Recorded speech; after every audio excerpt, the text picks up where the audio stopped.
ಒಂದು ವೇಳೆ ಎಲ್ಲ ಸುಮ್ಮನೆ ದಯವಿಟ್ಟು ಯಾರು ಕಿರ್ಚಬಾರ್ದು. ನಾನು ಏನ್ ಮಾತಾಡ್ತೀನಿ ಕೇಳ್ಬೇಕಷ್ಟೇ, ಯಾರು ಕಿರ್ಚಬಾರ್ದು. ಟಿವಿ ಲೈವ್ ಮಾಡ್ತಾ ಇದ್ದಾರೆ, ಇಷ್ಟು ಉತ್ಸಾಹದಿಂದ ಸೇರ್ತೀರಿ, ಬಿಸಿಲಲ್ಲಿದ್ದೀರಿ. ದಯವಿಟ್ಟು ನಿಮ್ ಕೈ ಮುಗಿದೀನಿ, ಯುವಕರು ಮುಂದೆ ಇರೋ, ಹಿಂದೆ ಇರೋರೆಲ್ಲ ತಾಳ್ಮೆ ಇದ್ದಾರೆ, ನಿಮ್ದೇ ಗಲಾಟೆ ಜಾಸ್ತಿ, ಸುಮ್ಮನೆ ಇರ್ಬೇಕು. ಒಂದು ವೇಳೆ ನಮ್ಮ ಹಿರಿಯರಂತ ರಾಮಲಿಂಗಾರೆಡ್ಡಿ ಅವರೇ ಕರ್ನಾಟಕ ಸರ್ಕಾರದ ಮಂತ್ರಿಗಳಿದ್ದಾರೆ, ನಮ್ಮ ಶಾಸಕರಾದಂತ ಪ್ರಕಾಶ್ ಅವರಿದ್ದಾರೆ, ಹೊಸೂರು ಶಾಸಕರು, ನಮ್ಮ ಆನೇಕಲ್ ಶಾಸಕರಾದಂತ ಶಿವಣ್ಣವರಿದ್ದಾರೆ, ನಂಜೇಗೌಡ ಇದ್ದಾರೆ, ನಮ್ಮ ಮಾಲೂರು ಶಾಸಕರು, ನಮ್ಮ MLC ಮಿಸ್ಟರ್ ರಾಮೋಜಿ ಗೌಡ್ರು ಇದ್ದಾರೆ. ಎಲ್ಲಕ್ಕಿಂತ ಮುಖ್ಯವಾಗಿ ನಿಮ್ಮ ನಮ್ಮ ಎಲ್ಲರ ಪ್ರೀತಿ ಅಭ್ಯರ್ಥಿ ರಾಮಚಂದ್ರ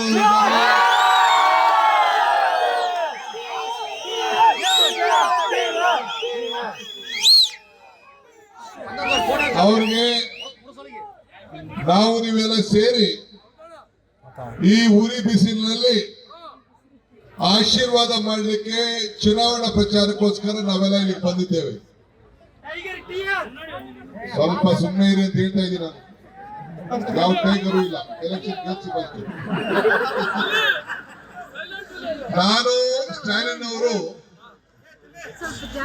ಚೆನ್ನೈನಲ್ಲಿ ಮೊದಲನೇ ಚುನಾವಣಾ ಪ್ರಚಾರವನ್ನ ಪ್ರಾರಂಭ ಮಾಡಿದ್ರು. ನಮ್ಮ ಎಲ್ಲ ಅಭ್ಯರ್ಥಿಗಳನ್ನ ಪ್ರಚಾರ ಮಾಡಿ ಪರಿಚಯ ಮಾಡಿ ಈ ಒಂದು ಟೌನ್ ನಲ್ಲಿ ಸಿಟಿಲಿ ಚೆನ್ನೈ ಸಿಟಿಲಿ ನಾನು ಸುಮಾರು ಒಂದು 15-20 ಹಿಂದೆ ಹೋಗಿ ನಮ್ಮ ಚುನಾವಣಾ ಕಾಂಗ್ರೆಸ್ ಪಕ್ಷದ ಪ್ರಣಾಳಿಕೆ ಬಿಡುಗಡೆ ಮಾಡಿ ರಾಹುಲ್ ಗಾಂಧಿ ಅವರು, ಮಲ್ಲಿಕಾರ್ಜುನ್ ಖರ್ಗೆ ಅವರು ಅವರ ಮಾರ್ಗದರ್ಶನದಲ್ಲಿ ಹೋಗಿ ಪಕ್ಷದ ಪರವಾಗಿ ಪ್ರತಿನಿಧಿಸಿ ನಾನು ಬಂದೆ. ಇವತ್ತು ತಮಿಳಿನಲ್ಲೂ ಮಾತಾಡೋಣ ಆಸೆ ಇದೆ, ಆದ್ರೆ ನನಗೆ ಬರಲ್ಲ. ಆದ್ರೆ ಕನ್ನಡದಲ್ಲೇ ರಾಮಚಂದ್ರರವರು, ಪ್ರಕಾಶ್ ಅವರು ಕನ್ನಡದಲ್ಲೇ ಮಾತಾಡಿದ್ರು. ನೀವೆಲ್ಲ ಕನ್ನಡಿಗರಿದ್ದೀರಿ. ನಮ್ಮ ಕರ್ನಾಟಕದ ಬಾರ್ಡರ್ ಕ್ಷೇತ್ರ, ಕರ್ನಾಟಕದ ಬಾರ್ಡರ್ ಕ್ಷೇತ್ರ ಜೊತೆಗೆ ನನ್ನ ಕನಕಪುರದ ಬಾರ್ಡರ್ ಕ್ಷೇತ್ರ ಕೂಡ ತಳಿ. ನಾನು ಎಷ್ಟೋ ಜನ ವೋಟರ್ಸ್ಗೆ ಹಿಂದೆ ನಿಮ್ಮಲ್ಲಿ ನಮ್ಮಲ್ಲಿ ಸಂಬಂಧ ಇಟ್ಕೊಂಡು ಜಮೀನು ಆಸ್ತಿ ಇಟ್ಕೊಂಡವ್ರಿಗೆ ಬರ್ರಯ್ಯ ಓಟು ನಮ್ಮಲ್ಲಿ ಮಡಿಕೊಳ್ಳಿ ಅಂತ ಕೇಳಿದೆ. ಇಲ್ಲ ಇಲ್ಲ, ರಾಮಚಂದ್ರರು ನಮ್ಗೆ ಚೆನ್ನಾಗಿ ನೋಡ್ಕೊಳ್ತಾ ಇದ್ದಾರೆ, ನಮ್ಮ ಓಟ್ ಅಲ್ಲೇ ಇರ್ಲಿ ಅಂತ ಹೇಳಿ ಎಲ್ಲ ಇಲ್ಲೇ. ಆಮೇಲೆ ನಾನು ಕಾಂಗ್ರೆಸ್ ಪಕ್ಷದ ಅಧ್ಯಕ್ಷ ಆದ್ಮೇಲೆ ನಮ್ಮ ರಾಮಚಂದ್ರವ್ರನ್ನ, ಪ್ರಕಾಶ್ ಅವ್ರನ್ನ ಕೇಳಿದೆ, ಏನು ನಿಮ್ಮ ರಾಜ್ಯದಲ್ಲಿ ಎಲ್ಲ ವೋಟರು ಕೇಳ್ತಾ ಇದ್ದಾರೆ, ಇಲ್ಲೇ ಇರ್ತೀವಿ ಅಂತ ಹೇಳ್ತಾ ಇದ್ದಾರೆ, ಏನೇನ್ ಸ್ಕೀಮ್ ಇದೆ ಅಂತ ಹೇಳಿ ಕೇಳಿದೆ. ಅವರಿಬ್ರು ನನಗೆ ನಿಮ್ಮ ರಾಜ್ಯದ ಎಲ್ಲ ಮಾಹಿತಿಯನ್ನ ಕಳಿಸ್ಕೊಟ್ಟು, ಆ ಮಾಹಿತಿ ಎಲ್ಲ ನಾನು ಪಡ್ಕೊಂಡು ನಾನು ರಾಮಲಿಂಗಾರೆಡ್ಡಿ ನಾವೆಲ್ಲ ಕೂತ್ಕೊಂಡು ಚರ್ಚೆ ಮಾಡಿ, ಸಿದ್ದರಾಮಯ್ಯನವರೆಲ್ಲ ಚರ್ಚೆ ಮಾಡಿ 5 ಗ್ಯಾರಂಟಿಗಳನ್ನ ಘೋಷಣೆ ಮಾಡಿದ್ರು. 5 ಗ್ಯಾರಂಟಿಗಳನ್ನ ಕರ್ನಾಟಕದಲ್ಲಿ ಘೋಷಣೆ ಮಾಡಿದ್ರು. ಬಿಜೆಪಿದು ಡಬಲ್ ಇಂಜಿನ್ ಸರ್ಕಾರ ಇತ್ತು. ಕರ್ನಾಟಕ ರಾಜ್ಯದಲ್ಲೂ ಇತ್ತು ಡಬಲ್ ಇಂಜಿನ್, ಡೆಲ್ಲಿಯಲ್ಲೂ ಇತ್ತು ಡಬಲ್ ಇಂಜಿನ್. ಮೋದಿ ಸಾಹೇಬರು ಮತ್ತು ಬಿಜೆಪಿಯವರೆಲ್ಲ ನಿಮ್ಗೆ ಅಕ್ಷಯ ದಿನ ತರ್ತೀವಿ ಅಂತ ಹೇಳಿದ್ರು. ಅಕ್ಷಯ ದಿನ ತಮಿಳುನಾಡಲ್ಲೂ ತರ್ತೀವಿ ಅಂತ ಹೇಳಿದ್ರು, ಕರ್ನಾಟಕದಲ್ಲೂ ತರ್ತೀವಿ ಅಂತ ಹೇಳಿದ್ರು, ದೆಹಲಿಯಲ್ಲಿ ತರ್ತೀವಿ ಹೇಳ್ತೀವಿ. ಈ ಹುಡುಗರು ಯಾರ ಕೇಳ್ತಾ ಇದ್ರಿ, ರಾಮಚಂದ್ರ ಕೂಡ ಹೇಳ್ತಾ ಇದ್ರು, 15 ಲಕ್ಷ ರೂಪಾಯಿನ ನಿಮ್ ಕೈಲೆಲ್ಲ ಜನ್ಧನ್ ಅಕೌಂಟ್ ಓಪನ್ ಮಾಡಿಸಿದ್ರು, ನಿಮ್ಗೆ ಹಣ ಬಂತ ಅಂತ ನಿಮ್ನ ಕೇಳ್ತಾ ಇದ್ರು. ಕೇಳಿದ್ರು ಇಲ್ಲ? ಈಗ ನಮ್ ಜನ ಎಲ್ಲ ಅಕೌಂಟ್ ಓಪನ್ ಮಾಡಿದ್ರು ಇಲ್ವೋ? ದುಡ್ಡು ಏನಾದ್ರು ಬಂತ? ಏನು ಇಲ್ಲ. ನಾನು ಮಾತು ಕೊಟ್ಟೆ, 5 ಗ್ಯಾರಂಟಿ, ಪಂಚ ಗ್ಯಾರಂಟಿ ಮಾತು ಕೊಟ್ಟೆ. ನಿಮ್ಮ ಎಲ್ಲ ನೆಂಟರುಗಳೆಲ್ಲ ಕರ್ನಾಟಕದಲ್ಲಿದ್ದಾರೆ, ನಿಮ್ಮ ಸ್ನೇಹಿತರುಗಳೆಲ್ಲ ಕರ್ನಾಟಕದಲ್ಲಿದ್ದಾರೆ, ನಿಮ್ಮೆಲ್ಲ ಜನ ಕರ್ನಾಟಕ ಇಲ್ಲೂ ಬರ್ತಾರೆ, ಅಲ್ಲೂ ಹೋಯ್ತಾ ಇದ್ದಾರೆ. ನಾವೇನು ಮಾತು ಕೊಟ್ಟು ನಿಮ್ಮಲ್ಲಿ ಟೌನ್ ಅಲ್ಲಿ ಮಾತ್ರ ಈ ಬಸ್ಸು ಹೋರಾಟ ಮಾಡೋದಿತ್ತು ಫ್ರೀಯಾಗಿ.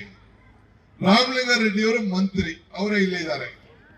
ಶಕ್ತಿ ಯೋಜನೆ ಅಂತ ಮಾಡಿ ಇಡೀ ಕರ್ನಾಟಕ ರಾಜ್ಯದಲ್ಲಿ ಉದ್ದಗಲಕ್ಕೂ ಕೂಡ ಪ್ರಯಾಣ ಮಾಡುವಂತ ಕಾರ್ಯಕ್ರಮವನ್ನು ತಂದು 5 ಗ್ಯಾರಂಟಿಲಿ ಈಗ ಕರ್ನಾಟಕದಲ್ಲಿ ಎಲ್ಲ ಹೆಣ್ಮಕ್ಳುಗಳು ಪ್ರಯಾಣ ಮಾಡ್ತಾ ಇದ್ದಾರೆ ತಾನೇ. ಈಗ ಡಿಎಂಕೆ ಪ್ರಣಾಳಿಕೆಯಲ್ಲಿ, ನಮ್ಮೆಲ್ಲ ಒಕ್ಕೂಟದ ಪ್ರಣಾಳಿಕೆಯಲ್ಲಿ, ಇಂಡಿಯಾ ಅಲೈನ್ಸ್ ಪ್ರಣಾಳಿಕೆಯಲ್ಲಿ ಇವತ್ತು ಸ್ಟಾಲಿನ್ ಅವರು ಮತ್ತೆ ಹೆಣ್ಣುಮಕ್ಕಳಿಗೆ ಇಡೀ ತಮಿಳುನಾಡು ಬಸ್ನಲ್ಲಿ ಎಲ್ಲರೂ ಕೂಡ ಉಚಿತವಾಗಿ ಪ್ರಯಾಣ ಮಾಡೋದು ಅಂತ ಅನೌನ್ಸ್ಮೆಂಟ್ ಮಾಡಿದ್ದಾರೆ. ನಾವೇನು ಕರ್ನಾಟಕದಲ್ಲಿ ಮಾಡಿದೀವಿ, ಇಲ್ಲೇ ನಾವು ಅದು ಮಾಡ್ತಾ ಇದೀವಿ. ಈಗ ಹೆಣ್ಣು ಮಕ್ಕಳಿಗೆ 1,000 ರೂಪಾಯಿ ಕೊಡ್ತಾ ಇದ್ದಾರೆ. ನಾವು ಅದನ್ನ ನೋಡಿ 2,000 ಮಾಡಿದ್ವು. ಈಗ ಸ್ಟಾಲಿನ್ ಅವರು ಕೂಡ ಎಲ್ಲ ನನ್ನ ತಾಯಂದಿರಿಗೆ, ಕುಟುಂಬದ ಹೆಣ್ಮಕ್ಳಿಗೆ, ಮನೆ ಯಜಮಾನಿಯರಿಗೆ 1,000ರಿಂದ ಮತ್ತೆ ಈ ರಾಜ್ಯದಲ್ಲಿ ನೀವು ಇಲ್ಲಿ ನಮ್ಮ MLA ಅವ್ರನ್ನ ಆಯ್ಕೆ ಮಾಡೋದ್ರಿಂದ ನಿಮ್ಮೆಲ್ಲರ ಹೆಣ್ಮಕ್ಳ ಅಕೌಂಟ್ಗೆ, ಹೆಣ್ಣು ಕುಟುಂಬದ ಕಣ್ಣು ಅವ್ರ ಅಕೌಂಟ್ಗೆ 2,000 ರೂಪಾಯಿ ನೇರವಾಗಿ ಹೋಗುವಂತ ಕಾರ್ಯಕ್ರಮ.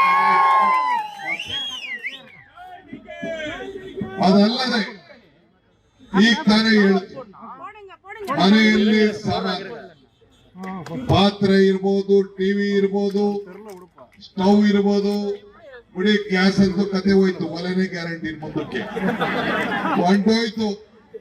ಗ್ಯಾಸ್ ಹೋಯ್ತು, ಒಲೆ ಬಂತು. ಯಾರಿಂದ? ಮೋದಿಯವರಿಂದ ಬಂತು. ಮನೆಯಲ್ಲೆಲ್ಲ ಅಶೋಕ್ ಬಂದಿದಂತೆ ಕೇಳ್ಬೇಕಾಯ್ತು, ನಿನ್ ಗ್ಯಾಸ್ ಹೊಂಟೋಯ್ತು, ಬಂತು ಇಲ್ಲಿ ಅಂತ. ನಾನು ಡಬ್ಬಿಕೋಟೆಗೆ ಬಂದಿರೋದು. ಈಗ 8,000 ರೂಪಾಯಿ ಕೊಡ್ತೀವಿ ಅಂತ ಮಾತು ಕೊಟ್ಟಿದ್ದಾರೆ.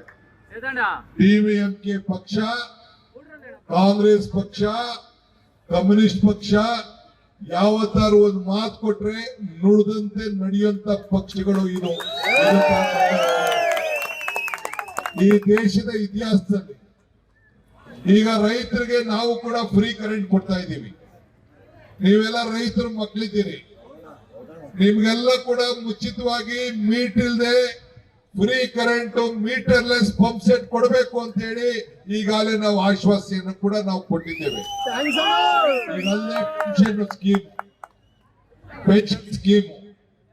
ಪೆನ್ಷನ್ ಸ್ಕೀಮ್ ಅಲ್ಲೂ ಕೂಡ 2,000 ರೂಪಾಯಿ ಕೊಡೋದು ಓಲ್ಡ್ ಏಜ್ ಪೆನ್ಷನ್ಗೆ, ಹ್ಯಾಂಡಿಕ್ಯಾಪ್ಗೆ 2,500 ರೂಪಾಯಿ ಕೊಡೋದು. ಈ ರೀತಿ ಅನೌನ್ಸ್ಮೆಂಟ್ ಮಾಡಿದ್ದೀವಿ.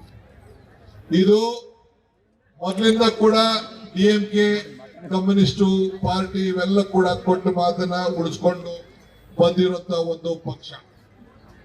ಇವತ್ತು ನಾವು ಈ ರಾಜ್ಯದಲ್ಲಿದ್ದೇವೆ. ಹಿಂದೆ ಕರುಣಾನಿಧಿಯವರು ಆಯ್ಕೆ ಮಾಡಿ ಚೀಫ್ ಮಿನಿಸ್ಟರ್ ಆಗಿ 4 ಬಾರಿ ಇದ್ರು. ಈಗ ಕಳೆದ 5 ವರ್ಷದಿಂದ ಅವರ ನಡೆಯಲ್ಲಿ ಏನು ನಮ್ಮ ಪೆರಿಯಾರ್ ಅವರ ಮಾರ್ಗದರ್ಶನದಲ್ಲಿ, ಪೆರಿಯಾರ್ ಅವರ ಮಾರ್ಗದರ್ಶನ, ಅವರ ಮಾತೃಭಾಷೆ ಕನ್ನಡ ಆಗಿತ್ತು. ಆದ್ರೆ ಅವರು ತಮಿಳಿಗೋಸ್ಕರ ಹೋರಾಟವನ್ನು ಮಾಡ್ಕೊಂಡು ಬಂದ್ರು. ಮಾಸ್ತಿ ವೆಂಕಟೇಶ್ ಅಯ್ಯಂಗಾರ್ ಇರೂರ್ನವರು, ಅವ್ರ ಮಾತೃಭಾಷೆ ಕನ್ನಡ ಇತ್ತು. ಅವರು ತಮಿಳಿಗೋಸ್ಕರ ಅವರು ಹೋರಾಟವನ್ನು ಮಾಡಿಕೊಂಡು ಬಂದ್ರು. ಹಂಗೆ ನಾವೆಲ್ಲ ಪರಸ್ಪರ ಅಣ್ತಂಬಂದಿರು, ನಾವೆಲ್ಲ ಒಂದೇ ತಾಯಿಯ ಮಕ್ಕಳು. ಊರುಗಳಲ್ಲಿ ಭಾಗ ಆಗಿದ್ದೇವೆ ಅಷ್ಟೇ. ಅಷ್ಟು ಬಿಟ್ರೆ ನಾವೆಲ್ಲ ಇವತ್ತು ದಕ್ಷಿಣ ಭಾರತದ ಸ್ವಾಭಿಮಾನಕ್ಕೋಸ್ಕರ ಇವತ್ತು ಹೋರಾಟವನ್ನ ಮಾಡಿ ನಾವೆಲ್ಲ ಇವತ್ತು ಸೇವೆಯನ್ನು ನಾವು ಮಾಡಿಕೊಂಡು ನಾವು ಬರ್ತಾ ಇದ್ದೇವೆ. ನಾನು ಕೇಳ್ಕೊಳ್ಳೋದು ಇಷ್ಟೇ, ಈ ದೇಶದ ಉದ್ದಗಲಕ್ಕೂ ಕೂಡ ಭಾರತದ ಇತಿಹಾಸದಲ್ಲಿ ನಾವೆಲ್ಲ ಒಗ್ಗಟ್ಟಿನಿಂದ ಈ ಬಿಜೆಪಿ 11 ವರ್ಷ ಆಗಿದೆ. ಕೊಟ್ಟ ಮಾತೇನಾದ್ರು ಉಳಿಸ್ಕೊಂಡಿದ್ದಾರಾ? ಯಾವ್ದಾದ್ರು ಒಂದು ಕಾರ್ಯಕ್ರಮ ತಂದಿದ್ದಾರ? ಉಚಿತವಾಗಿ ಅಕ್ಕಿ ಕೊಡೋ ಕಾರ್ಯಕ್ರಮ ಅವ್ರೇನಾದ್ರು ತಂದಿದ್ರಾ? ಅಂಗನವಾಡಿ ಕಾರ್ಯಕ್ರಮ ಅವ್ರೇನಾದ್ರು ತಂದಿದ್ರಾ? ಆಶಾ ಕಾರ್ಯಕ್ರಮ ತಂದಿದ್ರಾ? ಉಳುಂಗೆ ಭೂಮಿ ತಂದಿದ್ರಾ? ಉಚಿತವಾಗಿ ಕರೆಂಟ್ ಕೊಡೋ ತಂದಿದ್ರಾ? ರೈತರ ಕರೆಂಟ್ ಕೊಡೋ ತಂದಿದ್ರಾ? ಏನೂ ಇಲ್ಲ. ಬರೀ ಪುಟ್ಟು, ಬೇವಿನ ಸೊಪ್ಪು, ನಂದೆ ಬೆಳಗೋ ಪೂಜಾರ ಎಲ್ಲ ಬರೀ ಖಾಲಿ ಡ್ರಮ್ಮು ಅಷ್ಟೇ. ಈಗ ತಾನೇ ನನ್ನ ಮಿತ್ರ ರಾಮಚಂದ್ರ ಹೇಳ್ತಾ ಇದ್ರು, ಬಿಜೆಪಿ ಅಧ್ಯಕ್ಷರು ನಮ್ಮ ರಾಜ್ಯದಲ್ಲಿ ಇದ್ರು ಅವರು. ಅವ್ರ ಹೆಸರೇನು? ಅಣ್ಣಾಮಲೈ. ಬೇರೆ ಒಳ್ಳೆ ಹುಡುಗ, ಪಾಪ ಅವನ್ನ ಕಿತ್ತಾಕ್ಬಿಟ್ಟು ಅವ್ರಿಗೆ ಟಿಕೆಟೇ ಕೊಡ್ಲಿಲ್ಲ. ಈ ಅಣ್ಣಾ DMK ಅವ್ರು ಹೇಳಿದ್ರು, ಅವನ್ನ ಜೊತೆ ಮಾಡಿಕೊಂಡ್ರೆ ನಾವು 10ಕ್ಕೆ ಸೇರಿಸೋದಿಲ್ಲ, ನಿಮ್ ಜೊತೆ ಬರುದಿಲ್ಲ. ಎಲ್ಲಿ ಅದು ಅವ್ರು ಬಿಟ್ಟಿದಂತ ವಿಚಾರ.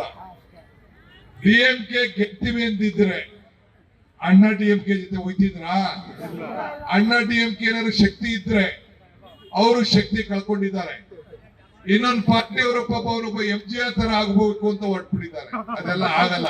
ಅವೆಲ್ಲ ಫಿಲಂ ಅಲ್ಲಿ ಈಗ ಅನ್ಕೋಬೇಕಷ್ಟೇ. ಜನರ ಹೃದಯ, ಜನರ